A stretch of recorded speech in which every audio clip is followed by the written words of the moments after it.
కాశీ గురించి చెప్పమంటారా? అసి వరుణ మధ్యప్రదేశం వారణాసి. ఇటువైపు అసి నది అని ఉన్నది, అటువైపు వరుణా నది ఉన్నది. వరుణ అసి వారణాసి అర్ధచంద్రాకార పట్టణం, అర్ధచంద్రాకారంలో ఉంటుంది.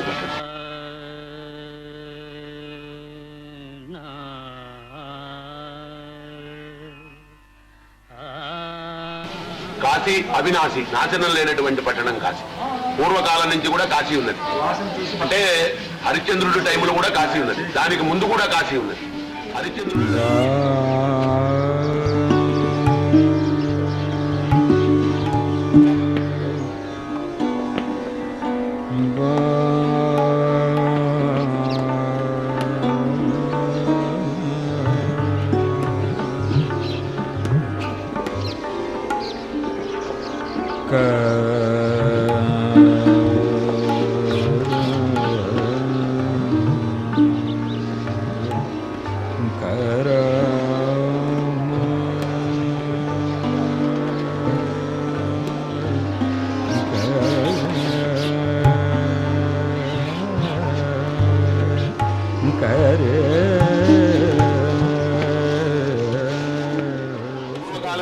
హరిశ్చంద్రుడు కృతయుగం వాడు. కృతయుగం, త్రేతాయుగం, ద్వాపరయుగం, కలియుగం, 4 యుగాలు మారిన పేరు మారినటువంటి పట్టణం కాశీ ఒకటి. కాశీ అప్పుడు కూడా హరిశ్చంద్రుడి టైంలో కాశీ వచ్చాడు. అదే విశ్వేశ్వరుడు, అదే అన్నపూర్ణ, అదే విశాలాక్ష్మి, కాలభైరవుడు, గంగా అమ్మవారు. మనం కూడా అదే చూస్తున్నాం.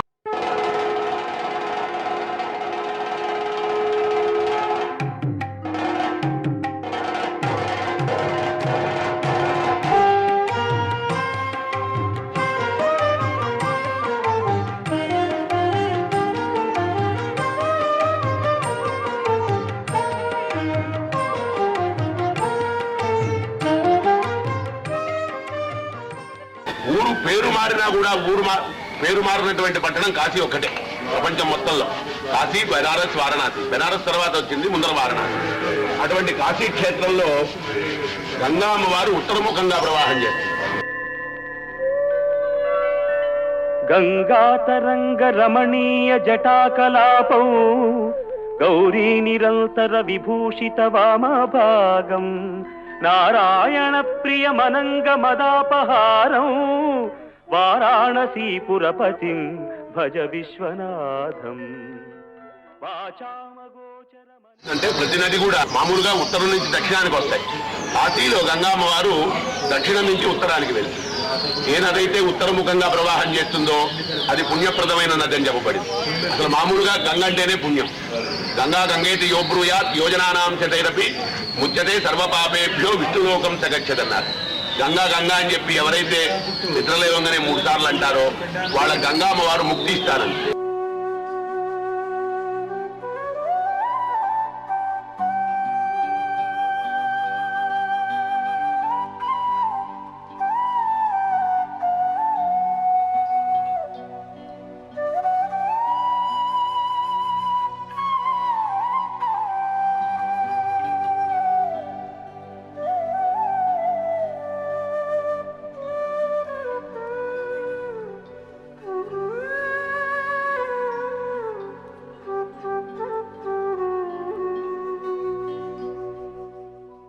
ప్రతి మనిషి కూడా పశ్చాత్తాపడతాడన్నారు. జీవితంలో ఒకసారి పశ్చాత్తాపం తప్పకుండా వస్తుందన్నారు. ఆ పశ్చాత్తాపం ఎప్పుడు వస్తుంది అని అడిగితే దానికి ఒక సమయం లేదని చెప్పారు.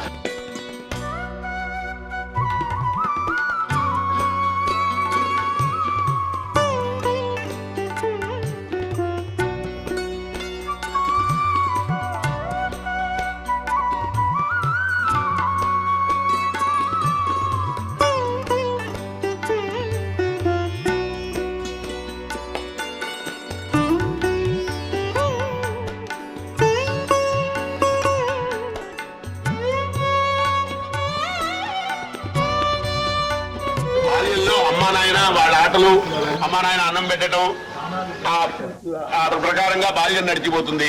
అప్పుడు పశ్చాత్తాపం అనే దానికి అర్థం తెలియకుండా పోతుంది. దాని తర్వాత యవ్వనం వస్తుంది. యవ్వనంలో కూడా ఆ మనిషి డబ్బు, వ్యవహారం, బలం ఉంటుంది శరీరంలో. యవ్వనం ఉంటారు, ఎవరు చెప్పిన మాటలు వినరు. అట్లా యవ్వనం గడిచిపోతుంది. పశ్చాత్తాపం ప్రాయశ్చిత్తానికి అర్థం తెలియదు. దాని తర్వాత ప్రౌఢ వయసు వస్తుంది.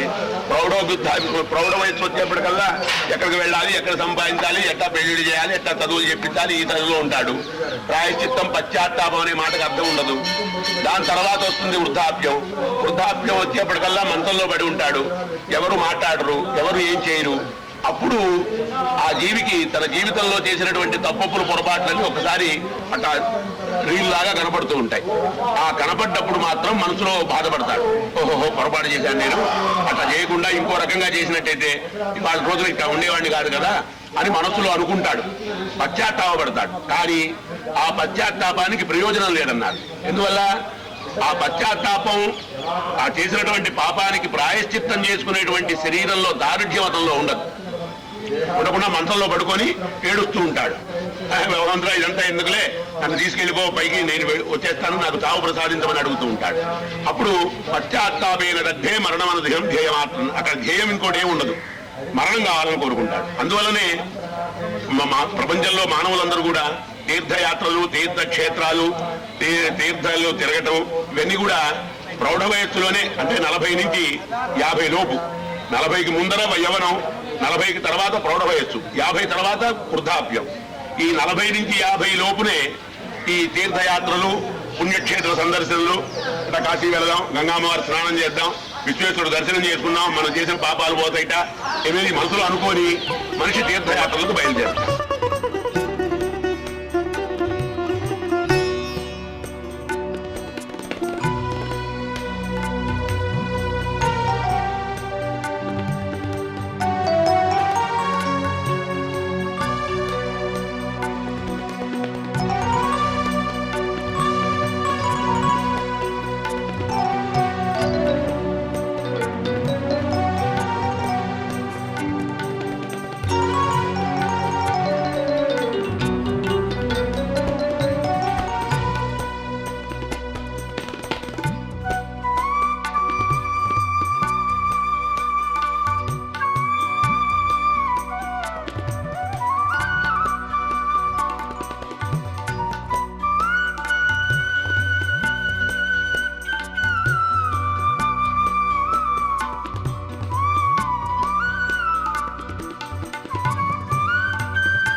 అయోధ్య, మధురామాయ, కాశీ, కాంచీ, అవంతిక, పురి, ద్వారవతి చేవ సప్తైతే మోక్షదాయకాని.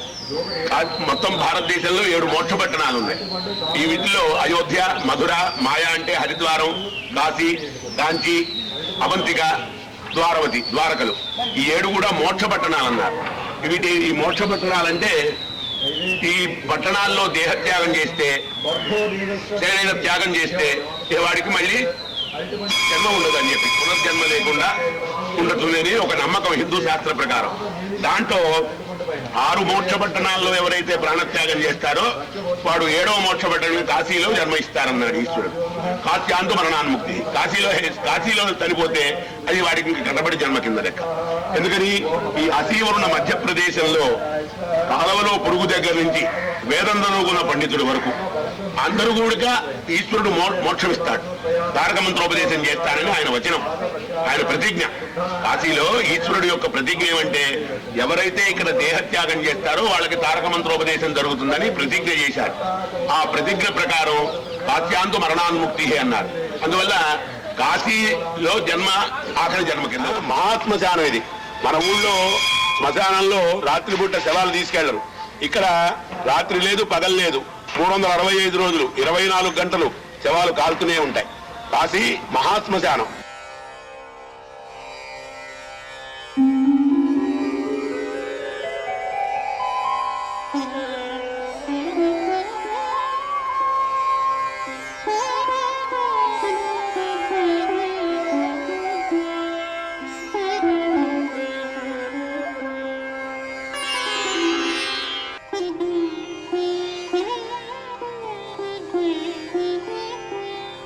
దేహినోస్మిన్ యథా దేహే కౌమారం యవ్వనం జరా తథా దేహాంతర ప్రాప్తి ధీరస్తత్ర న ముహ్యతి.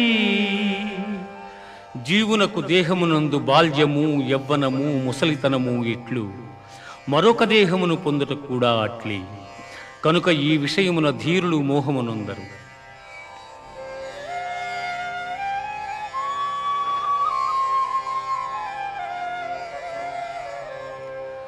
వాసాంసి జీర్ణాని యథా విహాయ నవాని గృహ్ణాతి నరోపరాణి తథా శరీరాణి విహాయ జీర్ణ అన్యాని సంయాతి నవాని దేహి. మనుష్యుడెట్లు చినిగిన వస్త్రమును వదలి నూతన వస్త్రమును ధరించును, అట్లే ఆత్మ జీర్ణమైన శరీరమును వదలి కొత్త శరీరమును ధరించుచున్నది.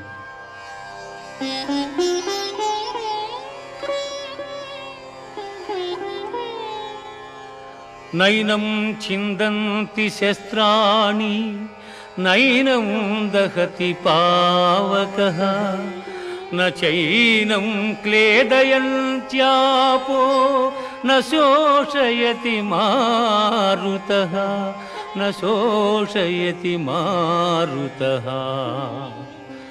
ఆత్మనాశనము లేనిది, ఆత్మను శస్త్రము ఛేదింపజాలవు, అగ్ని దహింపజాలదు, నీరు తడుపజాలదు, వాయువు ఆర్పివేయను సమర్థము కాదు. ఆత్మనాశనము లేనిది.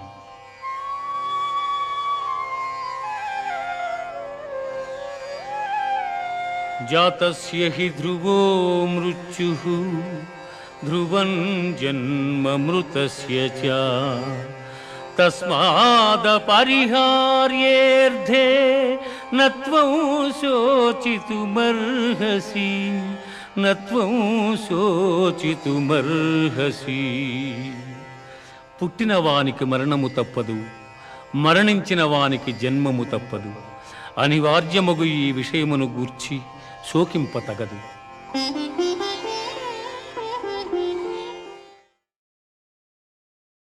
అందువల్ల కాశీలో జన్మ ఆఖరి జన్మ కింద వస్తుంది.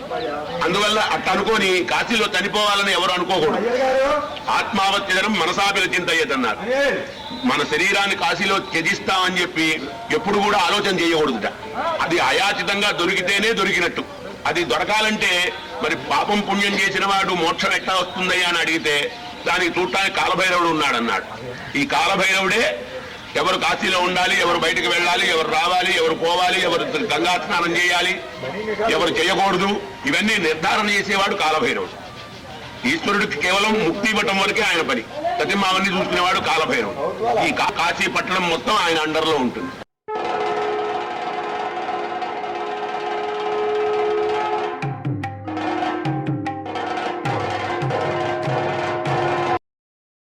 మోక్షం అనేది 4 రకాలు. ఏది? సాయుధ్యం, సారూప్యం, సామీప్యం, సాలోక్యం అని. సాలోక్యం అంటే వాళ్ళ లోకంలో ఉండటం, సారూప్యం అంటే వాళ్ళ రూపాన్ని పొందటం, సామీప్యం అంటే వాళ్ళ దగ్గరలో ఉండటం, సాయుధ్యం అంటే వాళ్ళలో కలిసిపోవటం. ఈ సాయుధ్య మోక్షం ఏదైతే ఉందో అది కాశీలో దొరుకుతుంది. ఈ కాశీ పట్టణంలో ప్రాయశ్చిత్తం చెప్పుకోవడం చాలా విశేషం అన్నారు.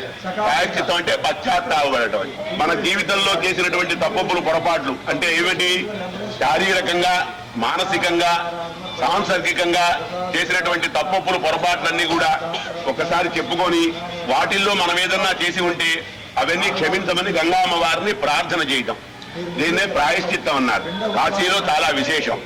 బ్రాహ్మణులు నింద చేయటం, వేదాలు నింద చేయటం, శాస్త్రం నింద చేయటం, తల్లిదండ్రులు నింద చేయటం, తర్వాత అత్తమామలు నింద చేయటం, తర్వాత ఆడవాళ్లు నుదుటను కుంకుమొట్టు లేకుండా ఉండటం, మెడలో మంగళసూత్రాలు లేకుండా ఉండటం, భోజన సమయంలో పంక్తివేదం చేయటం, పరమాత్మ స్మరణ లేకుండా ఉండటం, యతీశ్వరులు, స్వాముల వారులు, సన్యాసులు వీళ్ళ అన్నాలు తింటాం, ఈశ్వరుడు గుళ్ళో పూజ చేసి ఆయన అన్నం తింటాం, ఆయన ద్రవ్యాన్ని తీసుకోవటం, ఇటువంటివన్నీ కూడా పరమాత్మ స్మరణ లేకుండా ఉండటం, పెళ్లిడికి వచ్చిన పిల్లవాడిని 10 మందిలో తిట్టడం, పెళ్లిడికి వచ్చిన ఆడపిల్ల పెళ్లి మంచిది కాదని చెడగొట్టడం, ఇవన్నీ కూడా చేసేటువంటి. మగవాళ్ళు ఇతరులని కష్టపెట్టడం, ఇతరులని బాధ పెట్టే విధంగా మాట్లాడటం, హింసరకంగా మాట్లాడటం, వాళ్ళకి హింస చేయటం, ఇతర స్త్రీలని చెడు దృష్టిలో చూడటం, బంగారం దొంగతనం చేయటం, శ్రీవిత్త జీవనం చేయటం. శ్రీవిత్త జీవనం అంటే కొంతమంది ఆడవాళ్ళ కొంత ఆస్తులు కలిసి వస్తాయి. ఆస్తులు కలిసి రాగానే వాళ్ళు పని చేయరు. ఏమయ్యా పని చేయట్లేదంటే మాకెందుకంటే చాలా ఆస్తులు ఉన్నాయి అవి చూసుకుంటున్నామంటారు. అట్లా శ్రీవిత్త జీవనం చేయటం, హింసా జీవనం చేయటం, పరమాత్మ స్మరణ లేకుండా ఉండటం, ఇవన్నీ కూడా మగవాళ్ళు చేసేటువంటి తప్పులు పొరపాట్లు. ఆడవాళ్ళు భర్త గారు అనుమతి లేకుండా వ్రతాలు ఉపవాసాలు చేయటం,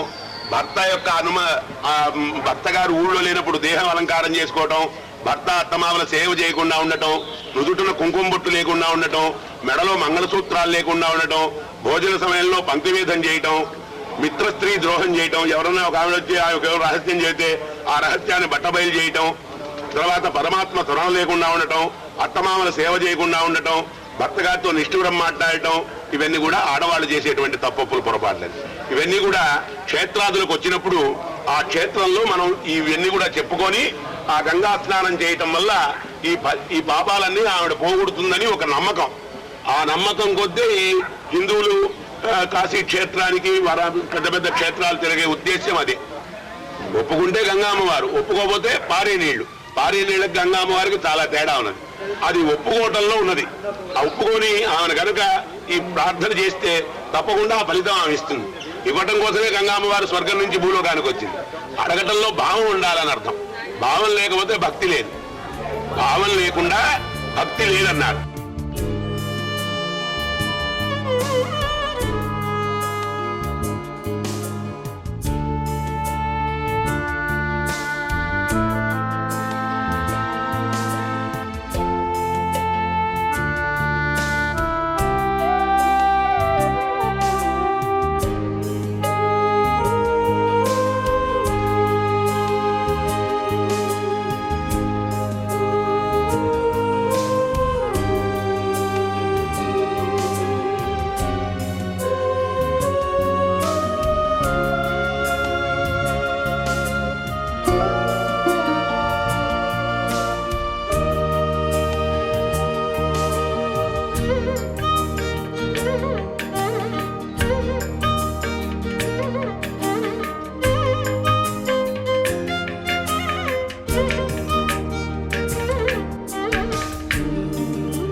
చెడు స్నానాలు చేయటం, గంగాది మహానదుల్లో స్నానం చేయటం, తర్వాత చెడు బట్టలతో స్నానం చేయటం, బట్టలు లేకుండా స్నానం చేయటం, మంత్రం చెప్పుకోకుండా స్నానం చేయటం. మంత్రం చెప్పుకోకుండా అంటే పెద్ద పెద్ద మహామంత్రాలు కలియుగంలో ఫలించవన్నారు.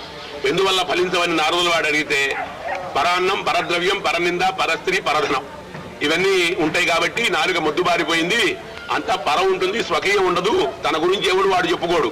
ఇతరుల గురించి చెప్పేవాడే మనిషి. మన గురించి మనం చెప్పుకోం, ఇంకోళ్ళ గురించి చెప్తూ ఉంటాం. అందువల్ల నాలిక బొద్దుబారిపోయింది, మంత్రతంత్రాలు ఫలించవన్నారు.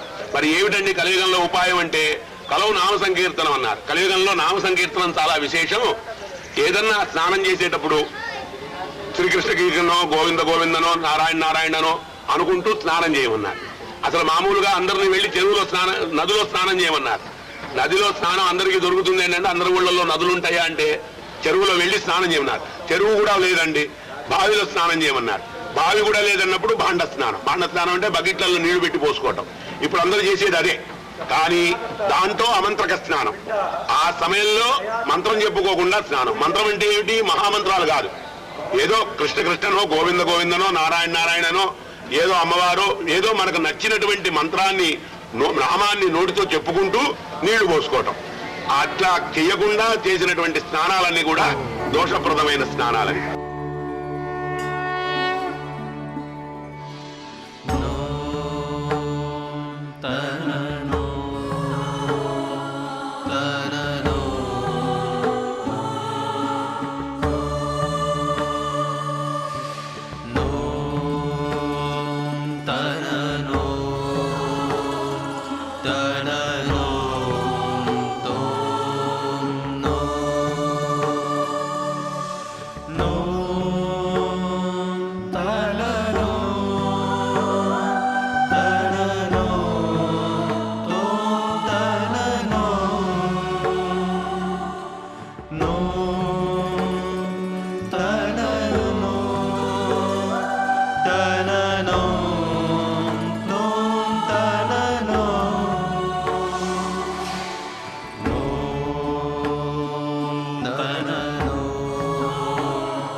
ఈశ్వరుడు యొక్క త్రిశూలం మీద నిలబెట్టబడి ఉంది కాశీ.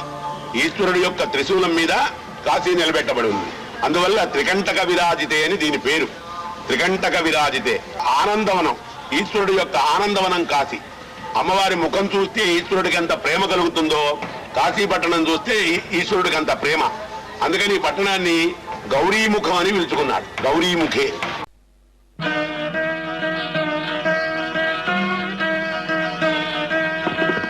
కానరార కైలాస నివాస బాలేందుధర జటాధర హర. కానరార కైలాస నివాస బాలేందుధర జటాధర. కానరార భక్తజాల పరిపాల దయాళ. భక్తజాల పరిపాల దయాళ. హిమశైల సుత ప్రేమలోల. కానరార కైలాస నివాస బాలేందుధర జటాధర. కానరార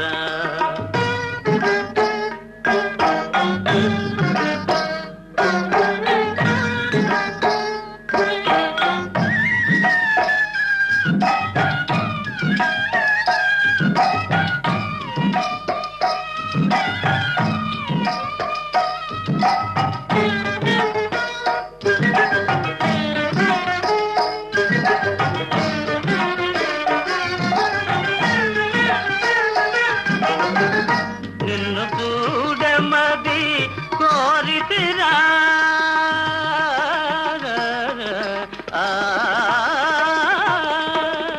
నిన్ను చూడమది కోరితిరాని సన్నిధానమున చేరితిరా. నిన్ను చూడమది కోరితిరాని సన్నిధానమున చేరితిరా. కన్నడ సేయక కన్నులు చల్లగ మనన సేయరా గిరిజారమణ. కానరార కైలాస నివాస బాలేందుధర జటాధర. కానరార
సర్పభూషితాంగ కందర్పదర్పభంగ సర్పభూషితాంగ కందర్పదర్పభంగ భవపాశనాశ పార్వతీ మనోహర హే మహేశ వ్యోమకేశ త్రిపురహర కానరార కైలాస నివాస బాలేందుధర జటాధర కానరార.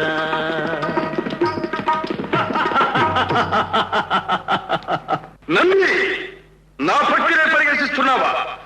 ప్రేమతో స్వామి సాక్షాత్కరించకపోతే బలిమితో ఈ కైలాసాన్ని ప్రకలించి నా లంకా ద్వీపానికి తరలించుకుపోతాను. జయత్వదభ్ర విభ్రమద్భ్రమద్భుజంగమస్ఫురత్ ధగద్ధగద్వినిర్గమత్కరాళఫాల హవ్యవా ధిమిద్ధిమిద్ధిమిధ్వనన్మృదంగతుంగమంగళా ధ్వనిక్రమ ప్రవర్తిత ప్రచండ తాండవ శివః. ఓం నమః శివాయ.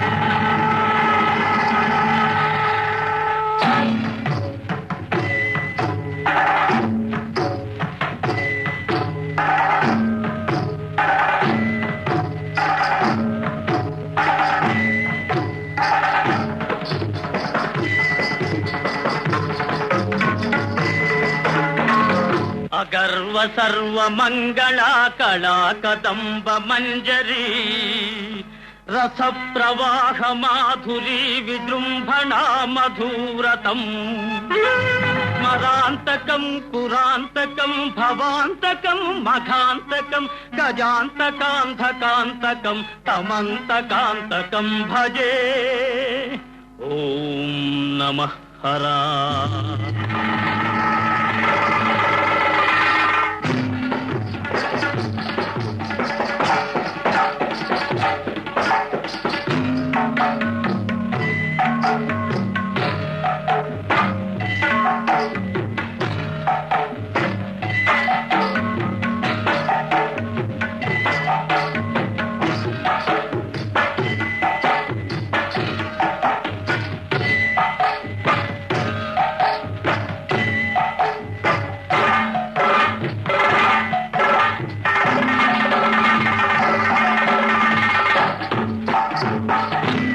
ప్రఫుల్ల నీల పంకజ ప్రపంచ కాళి మచ్చటా విడంబి కంఠ కంధరా రుచి ప్రబంధ కంధరం స్మరచ్చిదం పురచ్చిదం భవచ్చిదం మఘచ్చిదం గజచ్చికాంధకచ్చితం తమంతకచ్చితం భజే.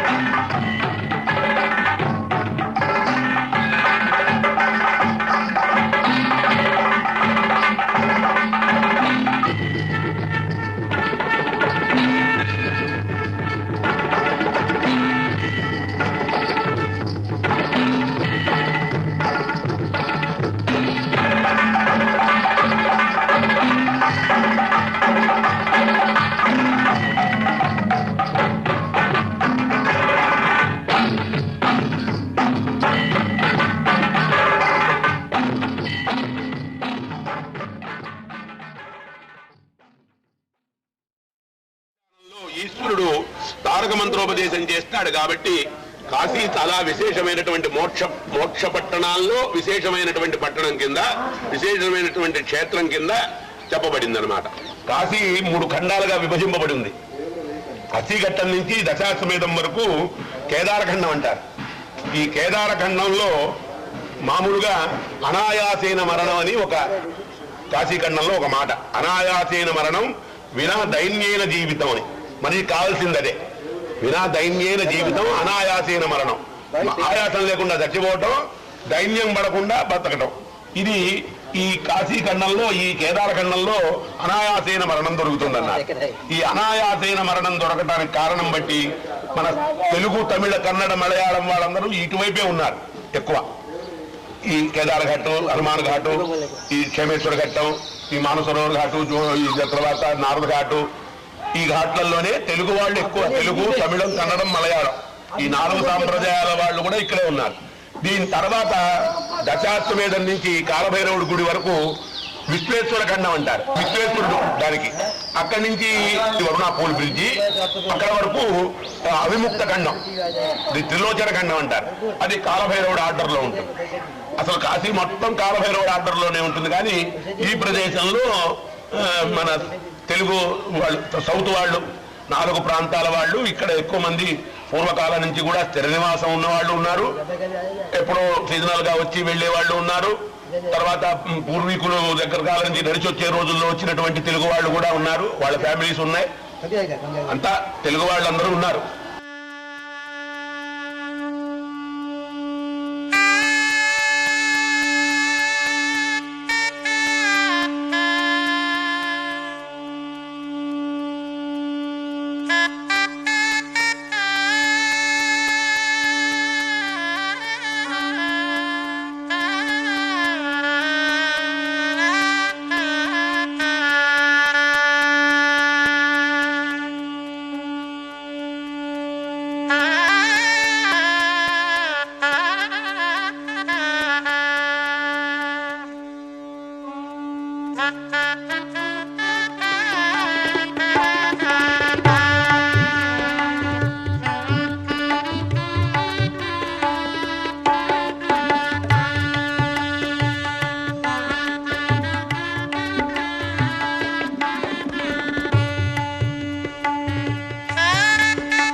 గుళ్ళు అంటే గుళ్ళు ప్రత్యేకించి పేరుతోటి గుళ్ళు వెళ్ళలేవు.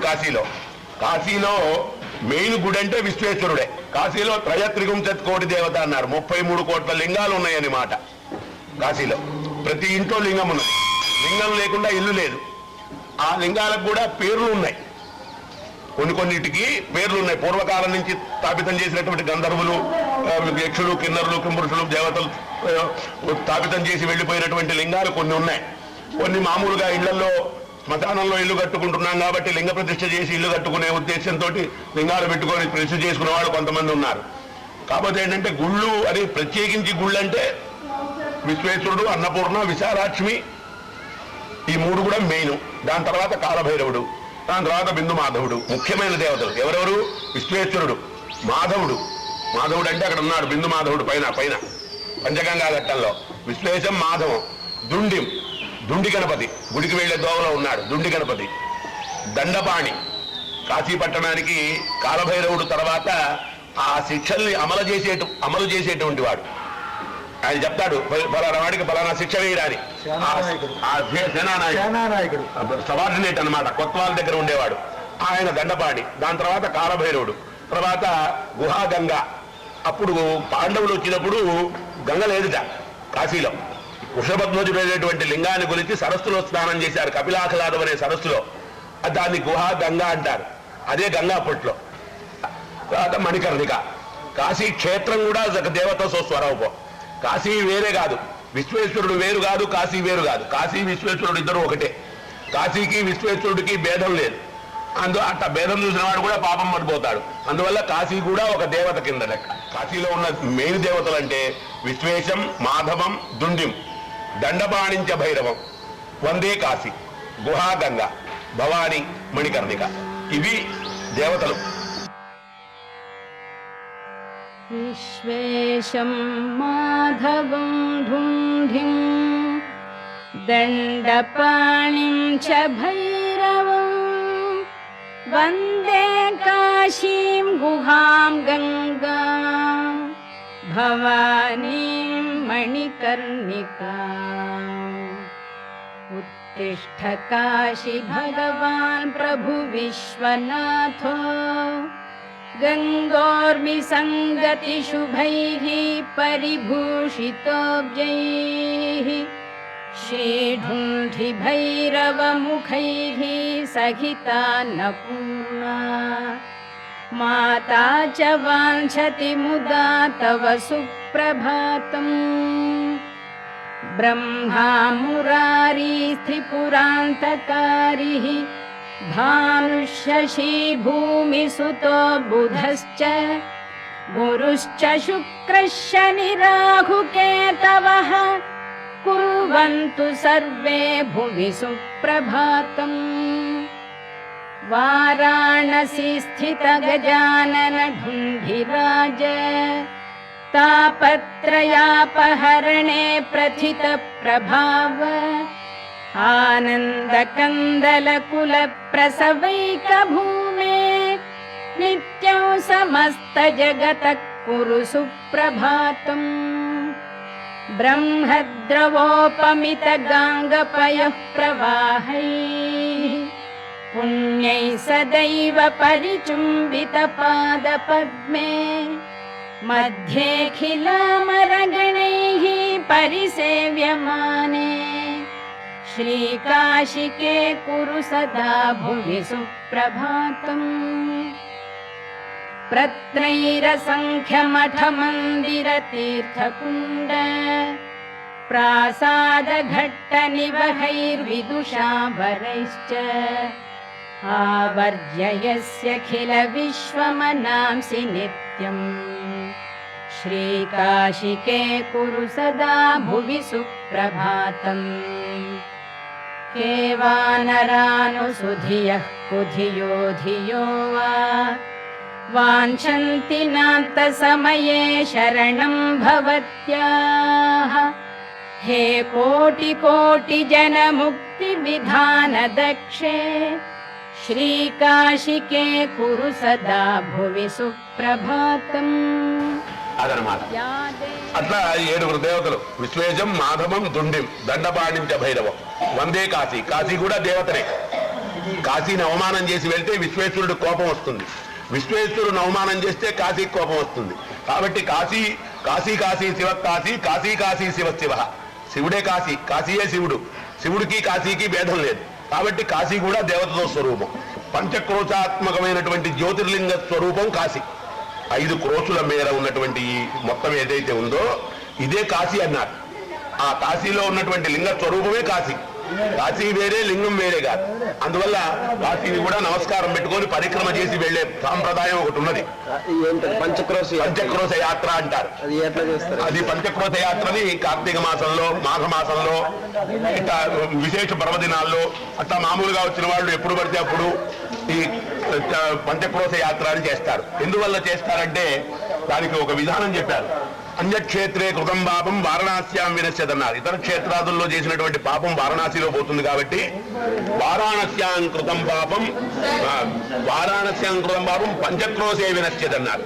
ఈ వారణాసిలో చేసినటువంటి పాపం ఏమంటే, వారణాసిలో ఏం పాపం చేస్తామంటే మలమూత్ర త్యాగం చేయటం, చెప్పులు వేసుకొని నడవటం, ఇది కూడా పాపమే అన్నారు.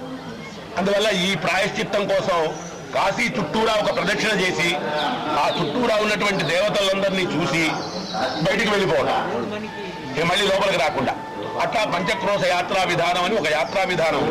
దాంతో 5 రోజులు 10 రోజులు అట్లా టైం పెట్టుకొని నడిచి వెళ్ళి చూసేవాళ్ళు ఉన్నారు. టెంపోలు, ఆటోలు వచ్చినాయి ఇప్పుడు, వాటిల్లో వెళ్ళి చూసేవాళ్ళు ఉన్నారు. అట్లా చూడటం వల్ల ఆ కాశీలో చేసినటువంటి పాపాలు పోతాయని ఒక నమ్మకం. దాన్ని పంచక్రోశ యాత్రా విధానం అంటారు. అట్లనే నిత్యయాత్ర ఉంది. నిత్యయాత్రని చేస్తారు. నిత్యయాత్ర అంటే రోజు ఒక నియమం. ఆ నియమం పెట్టుకొని విశ్వేశ్వరం, అన్నపూర్ణ, విశాలాక్ష్మి, ఆ చుట్టుపక్కల ఉన్నటువంటి దేవతలందరినీ చూడటం ఒక విధానం. అట్లనే ఇప్పుడు మేమున్నాం ఇక్కడ, ఈ కేదారఖండం ఇది. ఈ కేదారఖండం వాళ్ళు విశ్వేశ్వరం వెళ్ళరు. వాళ్ళు ఏం చేస్తారు, గౌరీ కేదారేశ్వరుడు ఉన్నారు పక్కన. ఆ కేదారేశ్వరుడు లింగాన్ని చూసుకొని, ఆ చుట్టుపక్కల ఉన్నటువంటి గౌరీని చూసుకొని, చింతామణి గణపతి, సాక్షి గణపతి, వరసిద్ధి వినాయకుడు, తర్వాత చింతామణి గణపతి, బొట్టుక భైరవుడు, వీళ్ళని చూసుకోవటం ఈ నిత్యయాత్రా విధానం. కాశీలో 365 రోజులు ఉంటే కూడా ఇంకా మందిరాలు బాకీ ఉన్నాయి, పూర్తవు. ప్రతిరోజు ఇప్పుడు కాశీ అంటే ఎట్లా అంటే ఈశ్వరుడు యొక్క పట్టణం కదా. ఈశ్వరుడు పట్టణంలో విశేషం ఏముంటుందంటే కాశీ మహాత్మశానం. శ్మశానేష్వా క్రీడాత్మరహర పిశాచా సహచరా చితాభస్మోలేప స్రగపి నోకరోటీ పరికర అమంగళ్యం శీలం తభవతు నామైవమఖిలం తథాపి స్మర్తృణాం వరద పరమం మంగళమసని మహిమల స్తోత్రంలో పుష్పదంసు రాసినటువంటి శ్లోకం. ఈశ్వరుడు యొక్క స్వభావం ఏంటంటే శ్మశానంలో ఉండటం, బూడిద పూసుకోవటం, గజ చర్మం కట్టుకోవటం, ఎముకల తోలు మెళ్ళో వేసుకోవటం, పుర్రెల మాలలు మెళ్ళో ఉంటాయి, పాములు ఉంటాయి, చేతిలో కపాలం ఉంటుంది, భూతాలు పిశాచాలు ఆయన స్నేహితులు, అంతా అమంగళమే. మంగళమైనటువంటిది ఏదీ లేదు. కాకపోతే ఈశ్వరుడు యొక్క విశేషం ఏంటంటే అమంగళమైన ప్రదేశంలో ఉంటూ మంగళాలు ప్రసాదించేవాడు ఈశ్వరుడు. అందువల్లనే ఈశ్వరుడికి దేవతా సార్వభౌముడని పేరు. దేవతా సార్వభౌముడని ఊరికే పేరు రాలేదు ఆయనకి. ఆయన దగ్గర ఏమీ లేకపోయినా కూడా అడిగిన వాళ్ళకి లేదనకుండా ఇచ్చేటువంటి స్వభావం ఉన్నటువంటి దేవత అని చెప్పి పురుష దేవతని మనకి శాస్త్రాలు, వేదాలు, పురాణాలు ఘోషిస్తున్నాయి. దాంట్లో కాశీలో విశ్వేశ్వరుడు ఇంకా విశేషంగా మనుషులకి తారక మంత్రోపదేశం చేసి చాలా విశేష సద్గతి కలిగిస్తాడని ఒక నమ్మకం. మామూలుగా ఇక్కడ ప్రతి సంవత్సరం అంతా కూడా యాత్ర నడుస్తూనే ఉంటుంది. అన్ని ప్రాంతాల వాళ్ళు వస్తూ ఉంటారు. తెలుగు వాళ్ళు ఎక్కువ సోమవారం, బుధవారం గంగా కావేరి బండ్లు పడిన తర్వాత, ఇప్పుడు మంచిగా రైల్వేలు బండ్లు బాగా వచ్చిన తర్వాత యాత్ర వాళ్ళు బాగా రావటం మొదలుపెట్టారు. అది కాక ఇక్కడ సత్రాలు అన్ని తయారైనాయి, భోజనం వసతులే తయారైనాయి. ఇది వరకు ఒక 30 సంవత్సరాల క్రితం అంటే ఇక్కడ ఏం లేవు. ఇప్పుడు అన్ని వసతులు ఏర్పాట్లు అయిపోయినాయి. యాత్ర వాళ్ళు వాళ్ళు వస్తున్నారు, 2 రోజులు ఉంటున్నారు, వెళ్ళిపోతున్నారు. తెలుగు యాత్ర వాళ్ళు మే జూన్ నెలల్లో ఎక్కువ మంది వస్తారు. మే జూన్ జూలై 3 నెలలు ఈ బస్సులు, బోగీలు యాత్ర వాళ్ళు కాంట్రాక్టర్లు తీసుకొస్తూ ఉంటారు. అప్పుడు ఆ టైంలో కొంతమంది ఎక్కువ మంది వస్తూ ఉంటారు. ఆ తర్వాత ఇక్కడ ఘాట్లు ఉన్నాయి, 64 ఘట్టాలంటారు. ఘట్టం అంటే స్నానరేవు. ఒక్కొక్క ఘాటు ఒక్కొక్కళ్ళకి ఉంటుంది. ఆ ఘాటులో ఉన్నటువంటి క్షేత్ర పురోహితులు ఎవరైతే ఉన్నారో ఆ ఘాటులో ఉన్నటువంటి వాళ్ళకి వాళ్ళ ద్వారా కార్యక్రమాలు జరుగుతుంటాయి. ఇక్కడ బాగా 300-400 సంవత్సరాలు బట్టి ఎవరైతే నమ్ముకొని ఉన్నారో, క్షేత్రాన్ని నమ్ముకొని ఉన్నారో వాళ్ళని క్షేత్ర పురోహితులు అంటారు. వాళ్ళ ద్వారానే ఇక్కడ కార్యక్రమాలు జరుగుతూ ఉంటాయి. తెలుగు వాళ్ళు ఇప్పుడు మాక్సిమం చాలా తెలుగు వాళ్ళ యాత్ర పెరిగింది. ఇదివరకు కంటే ఇప్పుడు యాత్ర పెరిగింది. ఎందుకంటే డైరెక్ట్ గా వస్తున్నది యాత్రా బండి. ఇదివరకంటే ఇటార్సీ దిగి ఇటార్సీ నుంచి చాలా కష్టపడి ఏదో బొంబాయి బండి పట్టుకొని అప్పుడు రావాల్సి వచ్చేది. ఇప్పుడు అట్ట కాదు, విజయవాడలో బండి ఎక్కితే కాశీ దిగిపోతున్నారు. కాబట్టి యాత్ర చులువైపోయింది. ఆ చులువు అవ్వటం వల్ల ప్రతిరోజు యాత్ర వాళ్ళు దాదాపుగా 365 రోజులు యాత్ర వాళ్ళు వస్తూనే ఉన్నారు. రావటంలో తేడా ఏం లేదు. అది చుట్టుపక్కల చూడగా వెళ్ళాల్సిన చుట్టుపక్కల అంటే ఇక్కడికి ఒక 100 కిలోమీటర్ దూరంలో వింధ్యాచలం అని ఉన్నది. వింధ్యాచలం రక్తబీజుడిని చంపిన తర్వాత కాళికా అమ్మవారు అక్కడికి వెళ్లి విశ్రాంతి తీసుకున్నటువంటి ప్రదేశం అంటారు. వింధ్య పర్వతాలు, వింధ్యాచలం అని ఉన్నది. అక్కడ మహాలక్ష్మి, మహాకాళి, మహాసరస్వతి యంత్రాలు ఉన్నాయి, దేవతలు ఉన్నారు. అదొకటి చాలా చూడవలసినటువంటి ప్రదేశం. దాని తర్వాత ఇక్కడ లోకల్ గా చూడవలసినవంటే సారనాథ్ ఉన్నది, రాజుగారి కోట, వ్యాసకాశి, బిర్లా మందిరం, మానస మందిరం, ఇవన్నీ లోకల్ బండ్లు పెట్టుకొని చూస్తారు. ఇంకొంచెం దూరంగా వెళితే ఇక్కడికి ఒక 250 కిలోమీటర్ దూరంలో అయోధ్య ఉన్నది, 250 కిలోమీటర్ దూరంలో గయ ఉన్నది, 120 కిలోమీటర్ దూరంలో అలహాబాద్ ఉన్నది. అలహాబాద్ అంటే త్రివేణి సంగమం. 3 నదులు కలిసినటువంటి సంగమం. అక్కడ గంగా, యమున, సరస్వతి 3 కూడా కలిసి అవి కలుసుకొని ఇటు వస్తాయి అన్నమాట. అట్నుంచే గంగ ఇటు వస్తుంది. కాకపోతే ఏంటంటే పేరు చెప్పటం కాశీ గంగ. మనం గంగ పట్టుకుంటాం అలహాబాద్లో అయినా, ఇంటికి వెళ్ళి ఏం చేస్తామంటే కాశీ గంగ తీసుకొచ్చామంటాం. అసలు మామూలుగా యాత్రా విధానంలో ఎట్లా ఉంటుందంటే, మనం పూర్తి భారతదేశ యాత్ర అంతా చేసి ఇంటికి వెళ్ళంగానే బాబు యాత్ర చేసి కాశీ యాత్ర చేసి వచ్చామండి అంటాం. అతనే కూరగాయ పండు వదలటం ఫలదానం అంటారు.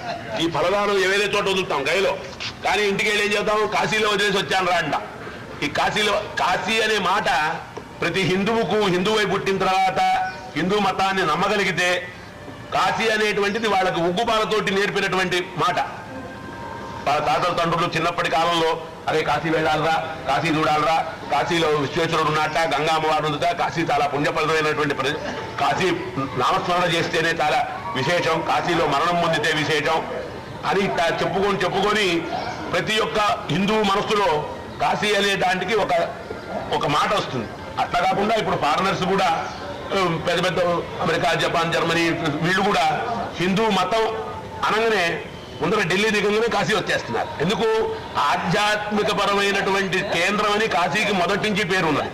విద్యకు కానీ ఆధ్యాత్మికంగా కానీ ఏదైనా సాధన చేసుకునే వాళ్ళకి కానీ కాశీ పూర్వకాలం నుంచి కూడా ఒక సాధనా స్థలం కింద ఉంది. ఆ ఉద్దేశంతో వచ్చిన వాళ్ళకి ఆ ఉద్దేశం మనుషులు కనపడుతూ ఉంటారు. ఇక్కడ వృత్తిపరంగా ఉన్నటువంటి వాళ్ళకి వృత్తిపరమే ఉంటుంది కదా, సాధన చేస్తే వృత్తి ఎక్కడి నుంచి పోతుంది? సాధన వృత్తికి తేడా ఉంది కదా, సాధన వేరే వృత్తి వేరే. వృత్తి చేసుకునే వాళ్ళు వృత్తిపరంగా ఉన్నారు, సాధన చేసేవాళ్ళు సాధన పరంగా ఉన్నారు. అన్ని రకాలైనటువంటి ప్రాంతాల ఆచార వ్యవహారాలు కాశీలో కనపడతాయి. ఒక మినీ ఇండియా అంటే ఏం అతిశయోక్తి కాదు. మినీ ఇండియా కాశీ అంటే.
ఓం